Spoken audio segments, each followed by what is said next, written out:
ሰላም የዩቲዩብ ቤተሰቦች እንደምን ቆያችሁ? ዛሬም እንደተለመደው እጅግ በጣም አሪፍ የሆነ ማይክሮሶፍት ወርድ ለጀማሪዎች በአጭር ሰዓት ጥሩ ትምህርት ልሰጣችሁ መጥቻለሁ። እስከ መጨረሻው አብራችሁን ተከታተሉ።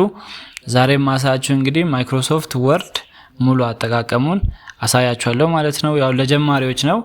በትንሹ አንድ ሰው ማይክሮሶፍት ወርድ ስፔሻሊ የሚጀምር ሰው ምን ማወቅ አለበት የሚለው ነገር በትንሹ አሳያችኋለሁ ማለት ነው። እንግዲህ እንደምታዩት ነው። መጀመሪያ እዚህ ጋር ሰርች አድርጌ ባመጣ ነው የሚሻለው። የተሰራ ዶክመንት ከምከፍት እዚህ ጋር ሰርች አድርጌ አምጥቼ አሳያችኋለሁ። ዊን ወርድ ካልኩኝ ይመጣልኛል። ማይክሮሶፍት ወርድ ከፈትኩኝ ማለት ነው። ስለዚህ ይሄው ማይክሮሶፍት ወርድ እንደዚህ ስትከፍቱ እንደዚህ ነው የሚመጣው። መጀመሪያ ብላንክ ፔጅ እንደዚህ ይመጣል ማለት ነው። የምታዩት እንግዲህ ሆም፣ ኢንሰርት፣ ፔጅ፣ ሪፈረንስ፣ ሜሊንግ፣ ሪቪው፣ ቪው የሚባሉ ፖይንቶች አሉ። እነዚህ ሜኑ ተብለው ይጠራሉ ማለት ነው። ከላይ ያሉት ሆም አለ፣ ኢንሰርት አለ፣ ፔጅ ላይአውት፣ ሪፈረንስ አሉ። እነዚህ አሉ ማለት ነው። ከመሃል ደግሞ ሆም ጋር ስትመጡ በሆም ውስጥ እንደዚህ አይነት ነገሮች አሉ። እንደምታዩት እንደዚህ አይነት ነገሮች አሉ። ስለዚህ እዚህ ጋር ፎርማት፣ ፔንት፣ ኮፒ፣ ካት፣ እዚህ ጋር ደግሞ ራይቲንግ ፎንት አለ። እዚህ ጋር ፎንት ሳይዝ አለ። ሂር ደግሞ ከለር ማድረግ፣ ጽሁፎችን ከለር ማድረግ፣ የጽሁፎችን ባክግራውንድ ከለርድ ማድረግ፣ የተለያየ ከለር መቀየር ይቻላል። እንደዚህ አይነት ፖይንቶች አሉ። እዚህ ጋር ደግሞ አላይንመንት ናቸው ማለት ነው። የጻፍነው ነገር እንዴት ይቀመጥ የሚለውን አላይንመንት፣ እዚህ ጋር ኢንደንቴሽን ምናምን ባሉ እነዚህ አጠቃላይ ሪበን ተብሎ ይጠራሉ ማለት ነው። ሪበን ይባላሉ። እነዚህ ከስር የምታዩት ሆም ጋር ስትገቡ የምታገኟቸው ሪበን ይባላሉ። ወደ ኢንሰርት ጋር ስትመጡ እነዚህ ነገሮች አሉ፣ ሪበን ተብሎ ይጠራሉ። ወደ ፔጅ ላይአውት ጋር ስትመጡ እነዚህ ሪበን ተብለው ይጠራሉ። ሪፈረንስ ጋር ስትመጡ እነዚህ ሪበን ተብለው ይጠራሉ ማለት ነው። እያለ ይቀጥላል። ዛሬ የምናየው ቤዚክ የሆነውን ሆም ጋር ያሉትን ነገሮች እናለን። ለምሳሌ አንድ ዶክመንት መጻፍ፣ ኤዲት ማድረግ፣ ዘይን ደግሞ ሴቭ እስከ ማድረግ ያለው ነገሮች አሳያችኋለሁ ማለት ነው። ሆም ጋር ስትመጡ መጀመሪያ እዚህ ጋር እስቲ ለማሳየት ያህል አንድ ጽሁፍ ከሌላ ቦታ አምጥቼ ኮፒ ፔስት አድርጌ ኤዲት እያደረኩ አሳያችኋለሁ ማለት ነው። ለምሳሌ ከፈትኩኝ። እስቲ ከዚህ የተወሰነ ጽሁፍ ወደዛ ልውሰድና ላሳያችሁ እሞክራለሁ።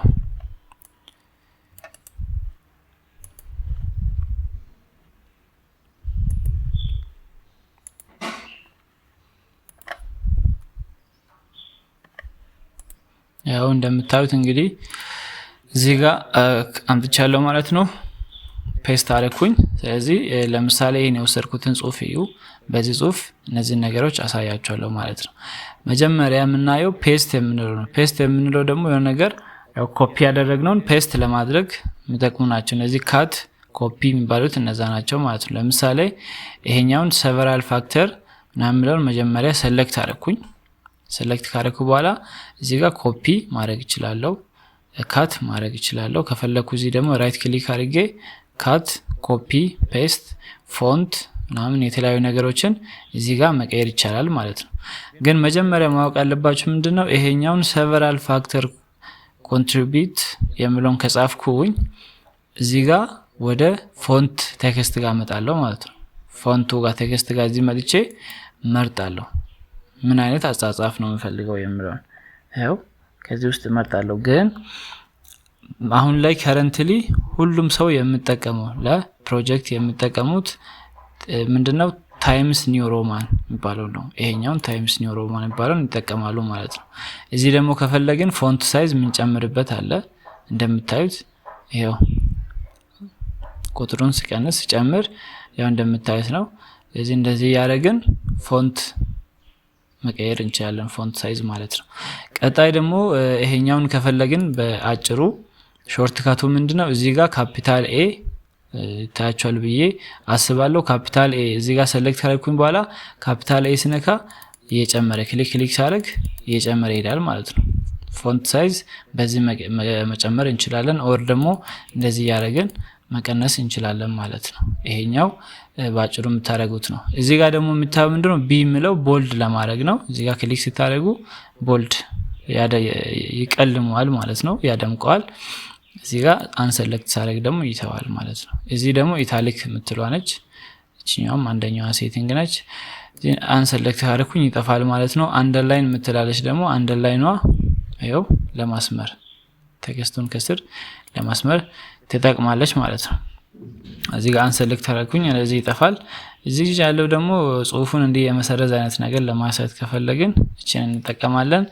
ይሄ ኤክስ2 የሚባለው ማቴማቲካል ነገሮችን ነው የሚያሳየው። ለምሳሌ ኤክስ2 የሚለውን ለምሳሌ ካርቦን ዳይኦክሳይድ የሚባለውን ነገር CO2 ለመጻፍ ከፈለግን እዚህ ጋር ካፒታል CO2 ካልኩኝ እንደዚህ አይደለም የምጻፈው 2 እንግዲህ ካርቦን ዳይኦክሳይድ ሲጻፍ 2 ከስር ነው የምትጻፈው። ሶ እንደዚህ አይነት ነገሮችን ለመጻፍ እቺን እንጠቀማለን ማለት ሰብስክሪፕቷን እቺኛውን ነው የምንጠቀመው። እቺን ክሊክ አደረግን በኋላ 2 ማድረግ ማለት ነው። ስለዚህ ካርቦን ዳይኦክሳይድ ብለን መጻፍ ይችላል። ለምሳሌ ደግሞ the power of የሚለውን ፓወር ሰብስክሪፕቱን መጻፍ ከፈለግን ኤክስ ስኩዌር የሚለውን ለምሳሌ መጻፍ እንፈልግ እዚህ ጋር ኤክስ ይሄኛውን አንሰለክት አድርጌ x2 ካልኩኝ አሁንም እንደዚህ ነው የምጽፈው ማለት ነው። ግን ማድረግ የፈለኩት ምንድነው x the power of 2 ነው ማድረግ የፈለኩት ማለት ነው። ሶ እንዲያርጌ እቺኛዋን እነካለው ዜን 2 ስል x the power of 2 ጽፎልኛል ማለት ነው። x the power of 2 ጽፎልኛል። ይሄ ጥቅሙ ይሄ ነው። እዚህ ጋር ደግሞ ያለው ምንድነው ካፒታል ሙሉ ስሞል ካፒታል ለማድረግ የመጀመሪያ የወርዶችን ካፒታል ለማድረግ የሚያገለግል ነው። ለምሳሌ ይሄኛውን ላሳያችሁ several factors contribute to procrastination ይላል። ይሄኛውን ጽሁፍ SFCTP የመጀመሪያ ፊደሎችን ካፒታል ማድረግ ከፈለኩኝ ይሄን ሴሌክት አድርጌ እዚህ ጋር ይመጣና sentence case የሚለው ጋር አረጋለሁ። የካፒታላይዝ each word የሚለው ጋር ይመጣለው ማለት ነው። ይሄው SFCTP ካፒታል አድርጎልኛል። ሌላ ደግሞ ሙሉ ስሞል ካር ማድረግ ከፈለኩኝ እንደዚህ አደርጋለሁ። ሙሉ ካፒታል ማድረግ ከፈለኩኝ እንደዚህ አደርጋለሁ። ስለዚህ ይሄ ለዚህ ነው የምጠቅመው ማለት ነው። እዚህ ጋር ደግሞ ፊት ለፊት ስንመጣ ምንድነው የምናገኘው? ይሄ እዚች ጋር ያለችው ደግሞ ባክግራውንድ ሃይላይት ለማድረግ ቴክስቱን የሆነ ደመቅ በሆነ ነገር ለየት እንደምን ለማሳየት ከፈለግን እቺን ነው የምንጠቀመው ማለት ነው። ሴሌክት አድርገን ቢጫ ሳደርግ ጽሁፉን ሳይሆን ወደ ቢጫ የቀየረው የጽሁፉን ባክግራውንድ ነው ማለት ነው። የጽሁፉን ጀርባ ከለር ነጭ የነበረውን ቢጫ አረኩት ማለት ነው። ይሄ ለዚህ ነው የምጠቅመው። ለዚህ እንመርጣለን። ከፈለግን ሌላ ከለር ቀይረን መምረጥ እንችላለን ማለት ነው። ይሄ ነው እንግዲህ። ካልፈለግን ደግሞ እዚህ ጋር ኖ ከለር የሚለውን ከመረጥን ሙሉ ይተዋል። መጀመሪያ ሴሌክት ማድረግ አለብን። ከዛ ይሄው አጠፋለን ማለት ነው። ሶ እንደዚህ መስራት ይቻላል ማለት ነው። እዚህ ጋር ደግሞ ጽሁፉን ከለር መቀየር ከፈለግን ነው ሴሌክት አድርገን ይሄኛው ኤ ካፒታል ያለበት ይሄው የጽሁፉን ከለር መቀየር እንችላለን እንደዚህ ማለት ነው። ወደ ቢጫ፣ ቀይ፣ ቡኒ ምናምን ስለዚህ ይዳረጋል። ይሄ ነው። ሌላ ደግሞ ምንድነው እዚህ ጋር ማሳያችሁ ይሄ አላይንመንት ቴክስት አላይንመንት ነው።